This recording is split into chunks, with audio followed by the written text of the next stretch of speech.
नमस्कार. Take Marathi Raghu YouTube चॅनलमध्ये आपलं स्वागत आहे. पी एम किसान योजनेचा 22वा हप्ता आता या शेतकऱ्यांच्या खात्यात वर्ग होणार. होय, माननीय पंतप्रधानांनी 19 नोव्हेंबर 2025 रोजी तामिळनाडूतील कोईमतूर येथे पी एम किसानचा 21वा हप्ता जारी केला. पण पी एम किसान नोंदणीकृत शेतकऱ्यांसाठी ई-के.वाय.सी ही अनिवार्य आहे. OTP आधारित ई-के.वाय.सी पी एम किसान पोर्टलवर उपलब्ध आहे किंवा बायोमेट्रिक आधारित ई-के.वाय.सीसाठी जवळच्या CSC केंद्राशी संपर्क साधावा, असं या ठिकाणी सांगण्यात आलेलं आहे. म्हणजे 22वा हप्ता मिळवायचा असेल तर ई-के.वाय.सी करणं हे गरजेचं आहे. ई-के.वाय.सी नाही केल्यास तुम्हाला हप्ता मिळण्याची शक्यता कमी आहे. आता दुसरी महत्त्वाची गोष्ट म्हणजे एक महत्त्वाची टीप आता समोर आलेली आहे. पी एम किसान योजनेच्या मार्गदर्शक तत्त्वामध्ये नमूद केलेल्या वगळण्याच्या निकषाअंतर्गत येऊ शकणारी काही संशयित प्रकरणं ही विभागानं ओळखली आहेत.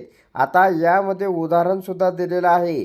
तर 1/2/2019 नंतर जमिनीची मालकी घेतलेले शेतकरी, ज्या प्रकरणामध्ये कुटुंबातील एकापेक्षा जास्त सदस्यांना लाभ मिळत आहे, म्हणजे पती पत्नी दोघेही प्रौढ सदस्य किंवा अल्पवयीन, तर प्रत्यक्ष पडताळणी पूर्ण होईपर्यंत अशा प्रकरणाचे फायदे तात्पुरते रोखण्यात आलेले आहेत. तर अधिक माहितीसाठी शेतकऱ्यांना पी एम किसान वेबसाईटवर किंवा मोबाईल ॲपच्या नो युअर स्टेटस KYS किंवा किसान ई-मित्र चॅटबॉटवर त्यांची पात्रता स्थिती तपासण्याची विनंती करण्यात आलेली आहे. म्हणजे या ठिकाणी तुम्ही स्क्रीनवरती पाहू शकता. तुमची स्थिती जाणून घ्या.